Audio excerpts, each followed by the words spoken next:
ಮಾಡೋಕ್ಕೆ ನಿಂಗೆ ಪ್ರೈವೇಸಿ ಬೇಕು ಅನಿಸಿದ್ರೆ ನಂದಕ್ಕನ ಮನೆಗೆ ಹೋಗು. ಆದರೆ ನನ್ನ ಸ್ನಾನಕ್ಕೆ ಪ್ರೈವೇಸಿ ಏನೂ ಬೇಕಾಗಿಲ್ಲ.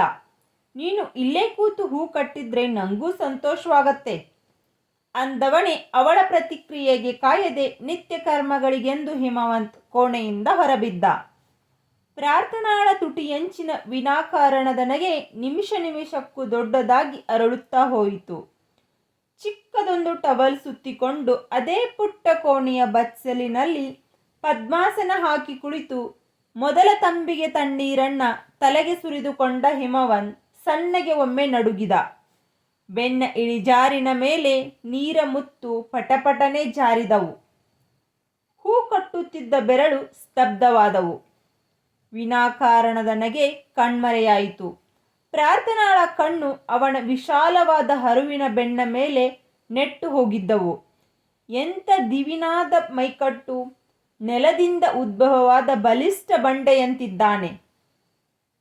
ಬಿಗಿ ಇಲ್ಲದ ದೊಗಳೆ ಅಂಗಿ ಧರಿಸುವ ಹಿಮವಂತ್ ಹೀಗೆ ಬೆತ್ತಲೆಯಾದಾಗ ಇಷ್ಟೊಂದು ಬಲಿಷ್ಠನಾಗಿ ಕಾಣಬಹುದು ಎಂಬ ಅಂದಾಜೇ ಇರಲಿಲ್ಲ. ಚಿಕ್ಕಂದಿನಿಂದಲೂ ಬಿಡಿಸಾಲೆಯ ಕೆರೆಯಲ್ಲಿ ಈಸಿ ಬೆಳೆದವನಂತೆ. ಭುಜಗಳಲ್ಲಿ ಕಂಡರಗಳು ಕಲ್ಲಿನಂತೆ ಬಿಗಿದುಕೊಂಡಿವೆ. ಎದೆಯ ಮೇಲಿನ ಪೊದೆಗೂದಲು ಎಷ್ಟೇ ಮುಚ್ಚಿದರೂ ಅವನ ಪುರುಷ ಬಲ ಎದೆಯ ಮೇಲೆ ನಿಚ್ಚಳವಾಗಿ ಕಾಣುತ್ತದೆ. ಬಲಭಾಗದಲ್ಲಿ ಎದೆಯ ಇಳಿಜಾರು ಆರಂಭವಾಗುವ ಜಾಗಕ್ಕೆ ಸರಿಯಾಗಿ ಕಿರುಬೆರಳ ತುದಿ ಗಾತ್ರದ ದಟ್ಟ ಮಚ್ಚೆಯೊಂದಿದೆ ಹಿಮವಂತನಿಗೆ. ಚಕ್ಕನೆ ಎದ್ದು ಹೋಗಿ ಒಂದು ಸಲ ಆ ಮಚ್ಚೆಯನ್ನು ಮುದ್ದಾಡಿ ಬಿಡಬೇಕೆನಿಸಿತು. ಕುಳಿತಲ್ಲೇ ಸರಿದಾಡಿದಳು ಪ್ರಾರ್ಥನಾ. ಆವೇಶಕ್ಕೆ ಕರಗುವ ವ್ಯಕ್ತಿತ್ವವೇ ಅಲ್ಲ ಹಿಮವಂತನದು. ಅವನು ಹೆಸರಿಗೆ ಹಿಮವಂತ ಅಷ್ಟೇ. ಸಂಯಮದ ವಿಷಯದಲ್ಲಿ ಕಲ್ಲು ಬಂಡೆ. ಅವನ ಜಾಗದಲ್ಲಿ ಮತ್ತೊಬ್ಬ ಗಂಡಸಿದ್ದರೆ ಇಷ್ಟು ಹೊತ್ತಿಗೆ ಆ ಹರವಾದ ಎದೆಯ ಮೇಲೆ ತಾನು ಮುಖವಿಕ್ಕಿ ಮಲಗಿ ಕಾಲವೇ ಆಗಿರುತ್ತಿತ್ತು. ಒಂದೇ ಒಂದು ಸಲ ಎದ್ದು ಹೋಗಿ ಹಿಮವಂತನ ಬೆನ್ ಉಜ್ಜಿ ಬಿಡೋಣವೆಂದುಕೊಂಡಳು. ಧೈರ್ಯವಾಗಲಿಲ್ಲ. ಅವಳು ಜಾಜಿಯ ಕೊನೆಯ ಬಿಡಿ ಹೂವನ್ನು ಮಾಲೆಗೆ ಸುತ್ತಿ ದಾರದ ಎಳೆಯನ್ನು ಹಲ್ಲಿನಲ್ಲಿ ಪಟ್ಟನೆ ತುಂಡರಿಸುವ ಹೊತ್ತಿಗೆ ಹಿಮವಂತನ ಸ್ನಾನ ಮುಗಿದು ಹೋಗಿತ್ತು. ಅವತ್ತು ಹಿಮವಂತ್ ತುಂಬ ಉಲ್ಲಸಿತನಾಗಿದ್ದ. ಮನೆಯಿಂದ ಹೊರಬೀಳುವಾಗ ಪ್ರಾರ್ಥನಾಳೆಡೆಗೊಮ್ಮೆ ಬೆಳದಿಂಗಳಿನಷ್ಟು ತಂಪನೆಯ ಕಣ್ಣುಗಳಲ್ಲಿ ನೋಡಿ, ಹೋಗಿ ಬರ್ತೇನೆ, ಮಧ್ಯಾಹ್ನದ ಊಟಕ್ಕೆ ಕಾಯಬೇಡ, ಸಂಜೆ ಮಾತ್ರ ಬೇಗನೆ ಬರ್ತೇನೆ, and thanks for the letter ಅಂತ ಮೃದುವಾಗಿ ಹೇಳಿ ಕೋಣೆಯಿಂದ ಹೊರಬಿದ್ದ.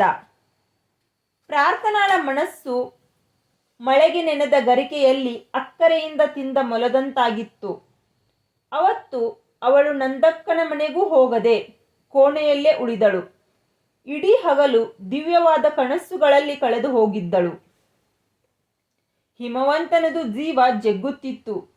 ಗಾಡಿಗೊಪ್ಪದಲ್ಲಿ ಪ್ಲಾಟುಗಳ ಅಳತೆ ಮಾಡಿಸಿ ಉದುರು ಸುಣ್ಣದ ಸಾಲುಗಳನ್ನು ಹಾಕಿಸುತ್ತಿದ್ದವನು ಇದ್ದಕ್ಕಿದ್ದಂತೆ ಅದೆಲ್ಲ ಕೆಲಸ ಕೈಬಿಟ್ಟು ಒಮ್ಮೆ ಪ್ರಾರ್ಥನಾಳ ಬಳಿಗೆ ಓಡಿಬಿಡೋಣವೇ ಅಂದುಕೊಳ್ಳುತ್ತಿದ್ದ.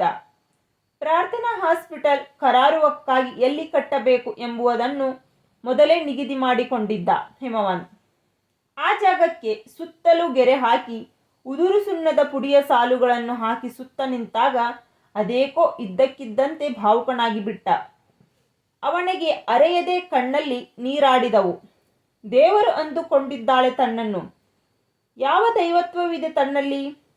ನೆಲೆ ಇಲ್ಲದೆ, ಆಸರೆ ಇಲ್ಲದೆ, ಕಡೆಯ ಪಕ್ಷ ಪ್ರೀತಿಯ ನೆರಳು ಇಲ್ಲದೆ ಭಗಭಗ ಉರಿಯುವ ಬಯಲಿನಂತಹ ಬದುಕನ್ನು ಈ ತನಕ ಬಾಳಿಕೊಂಡು ಬಂದವನು ತಾನು. ಹೊರಗಿನ ಜಗತ್ತಿಗೆ ಕಾಣುವ ತನ್ನ ಕಾಠಿಣ್ಯ ದಿಟ್ಟತನ ತನ್ನ ಆಂತರ್ಯದಲ್ಲಿ ಖಂಡಿತ ಇಲ್ಲ. ತಾನು ಹೆಜ್ಜೆಗೊಮ್ಮೆ ಕುಸಿದು ಬೀಳುವ ಅತಿ ಸಾಮಾನ್ಯ ಮನುಷ್ಯ. ದೈವತ್ವವನ್ನು ಎಲ್ಲಿಂದ ತಂದುಕೊಳ್ಳಲಿ ಪ್ರಾರ್ಥನಾ? ನಾನೊಬ್ಬ ಮಾಮೂಲಿ ಮನುಷ್ಯನಾದರೆ ಸಾಕು. ಮುಗ್ಗರಿಸಿ ಬಿದ್ದಾಗ ನನಗೆ ನಾನೇ ನಿತ್ತರಿಸಿಕೊಂಡು ಎದ್ದು ನಿಲ್ಲುವಷ್ಟು ಬಲಿಷ್ಠನಾದರೆ ಸಾಕು. ಇವತ್ತು ನನ್ನ ಸುತ್ತ ನನ್ನ ಶಕ್ತಿ ವರ್ಧನೆಗೆಂದೇ ಇಷ್ಟೊಂದು ಕನಸುಗಳನ್ನು ಕಟ್ಟಿಕೊಳ್ಳುತ್ತಿದ್ದೇನೆ. ಅವೆಲ್ಲವುಗಳ ಸಾಕಾರವೇ ನೀನು ಪ್ರಾರ್ಥನಾ.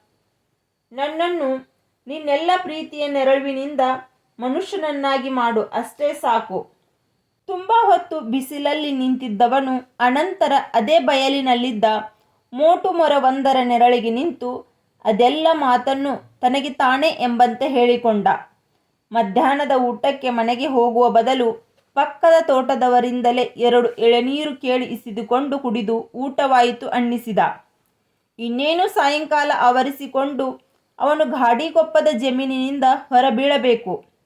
ಅಷ್ಟರಲ್ಲಿ ಶಾಂತಪ್ಪ ಸ್ಕೂಟರಿನ ಮೇಲೆ ಬಂದು ಹಿಮವಂತನೆದುರಿಗೆ ಅದನ್ನು ನಿಲ್ಲಿಸಿದ. ಜಮೀನಿನ ಉದ್ದಗಲಕ್ಕೂ ಸುಣ್ಣದ ಪುಡಿಯಲ್ಲಿ ಮೂಡಿದ ಪ್ಲಾಟುಗಳ ವಿಂಗಡಣೆ ಶಾಂತಪ್ಪನ ಕಣ್ಣಿಗೆ ವಿಶಾಲವಾದ ನಕಾಶೆಯಂತೆ ಕಾಣಿಸುತ್ತಿತ್ತು. ಮುಖದಲ್ಲಿ ಯಾವುದೋ ಆನಂದ.